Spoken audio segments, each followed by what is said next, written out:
this is Spearful, and I'm here right now to show you something that I've been working about, I guess, 2.5 Minecraft sessions, a few hours to make.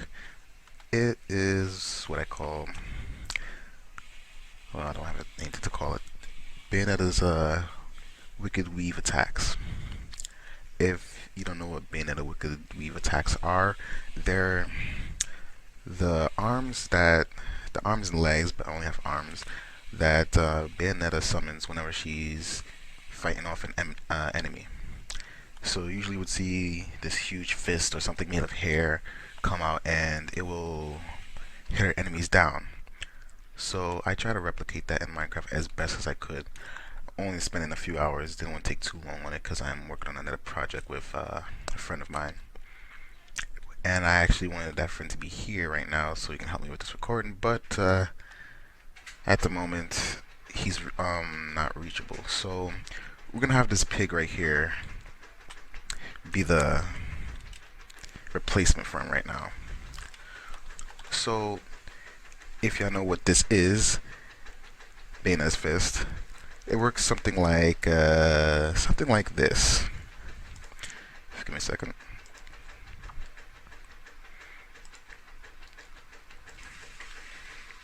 Usually she's fighting, and after a few attacks and she does a combo, she would do something like that.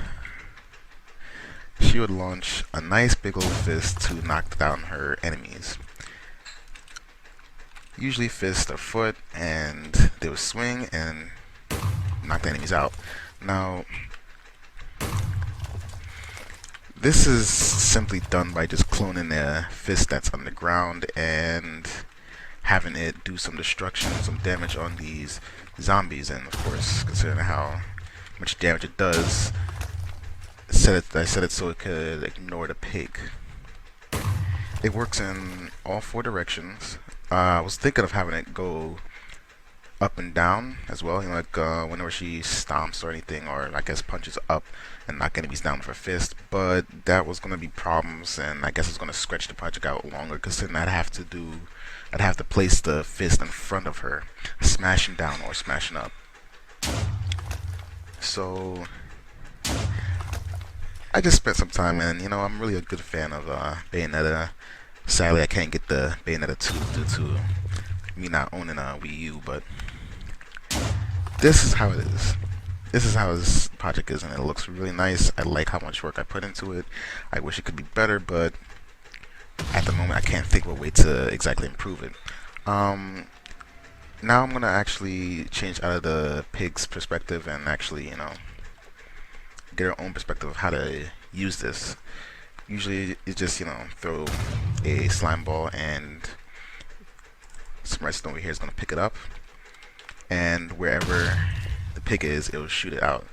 I'm going to stop the video for a second and go into, well, actually, you know what, I could actually change it to the pig's perspective, but that's in spectator mode. I won't be able to throw this out. I'm going to change up some command blocks and everything so it can work with me, and I'm going to kill off the pig. So excuse me one second. So I'm back, and I switched out all the command blocks and everything, so now it only responds to me, not the pig. And now let me show you how it looks when you're in, I guess, single player, if you want to go by that. So if I'm not sure if I'm going to release this world. I might do something like 50 likes down, and I'll release the world and everything just so people can see how it is. So you're going to do is going to step on the pressure plate, and what it does is it changes, it sets you on a team called Bayonetta that allows you to be controlled, to allow you to control everything over here. So what all this does, these 4 are the different directions that the Wicked Weave attacks is going to go at. And I have these 4 over here that control which direction it's going to shoot at. So of course you face this direction, it opens up that one so it can be used. You face this direction, open up that one, etc., etc. I have a little spawner over here. Try to keep spawn control of the giants.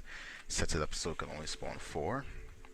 And it's hooked up to this which I try to see if I can separate these zombies because you spawn them in one place and then they just all stay together.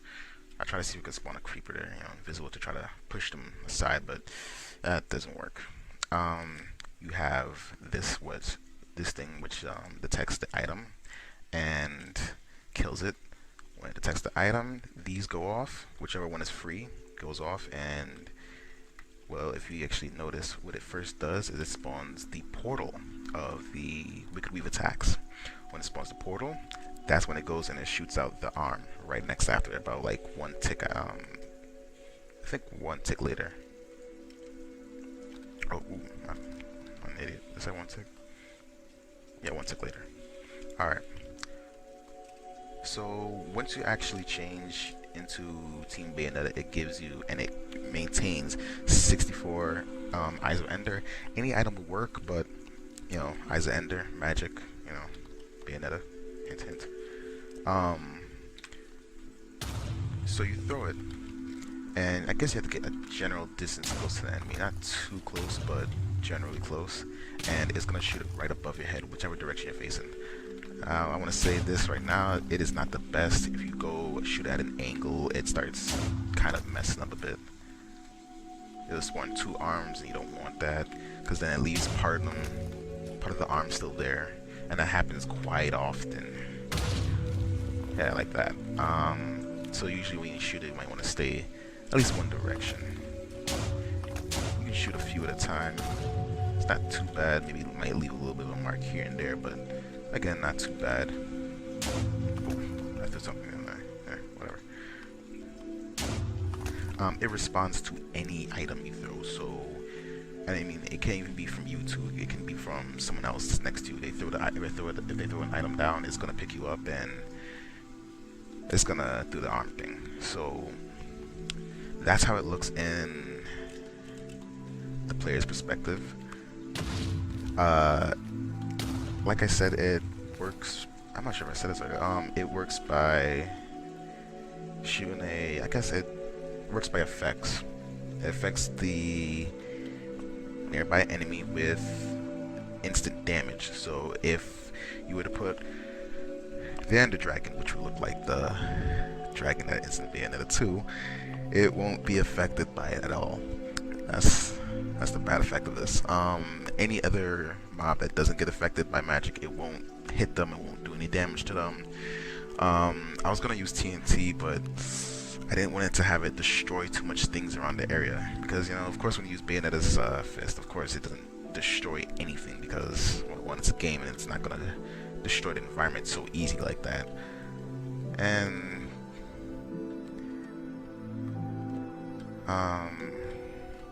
yeah, so that's why I didn't use TNT. I first used TNT and it really worked good with fighting off the dragon and everything, but it started destroying too much stuff, so I had to get rid of it. So let me just go through this. Let me just show you one more thing. I'm going to show you the templates. They are all down here, all four of them. So these are all four templates. They get spawned in whenever you shoot the fist. I made a dumb mistake. I don't know what I did, but I think I filled in the door to the next room. Yeah, I don't know why I did that.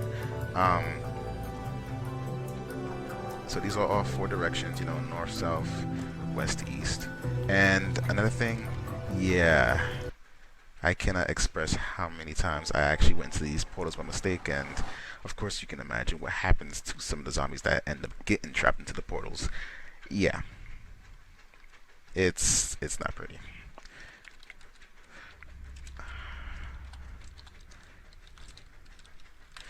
Let me just run this right now.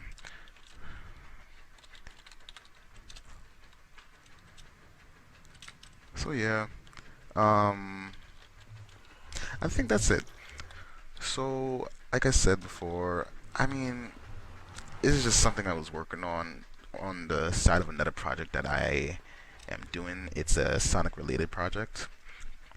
It has to do with Sonic the Hedgehog 06, and the reason for really doing this project is because of the positive feedback from a project that me and my friend released earlier. Was a city escape in Minecraft. I don't think I'm not sure if he credited me for the work, but I did help a little bit with him on the creation of the map.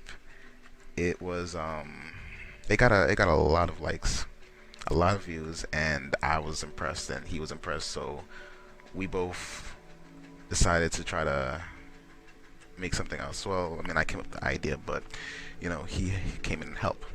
It is a project that I guess you can say we spent probably a year on and still going because of, I guess, laziness.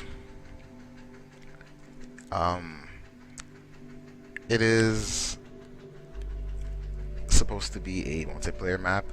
Actually has checkpoints and everything to actually measure who is ahead and everything, so you can actually race in it and win all that stuff. I'm not gonna go too much detail with it, but who knows? Maybe this year, next year. I don't know what year because we take so long to do this. We're gonna release it. Um, I'm not showing any pictures yet or anything, but to me, we already have I mean, to me, it's actually really good looking and everything. I really love the amount of work we put into that. Already we have the whole stage of itself created, all the paths marked out and everything, all the effects. All I want to do right now is set it up so it can actually be played, and it can have a nice menu and everything, so you can select where you want to go to. It's single player and multiplayer. There's going to be a leaderboard for who can get through the stage faster. Um, it's a really big project that we've been working on for quite a while, and I really want to get to finish it and release it out because it was supposed to come out the same day as version 1.8 because that's what it's gonna really work with. Yeah. So if you are interested into all things Sonic or even Bayonetta, please subscribe. This like I said, there's no release date for this project that me and him working on, the Sonic project. The Bayonetta one, however, like I said, 50 likes or so. I just want to get a feedback if it's really good to look at. This project is really good for people. It looks good and everything, interesting to them. What am I saying? And I'll just leave a link of the world itself. So thank you for watching, and like I said, subscribe, because if you subscribe, you can probably be the first one to actually try out the the map we're making. Alright, so bye.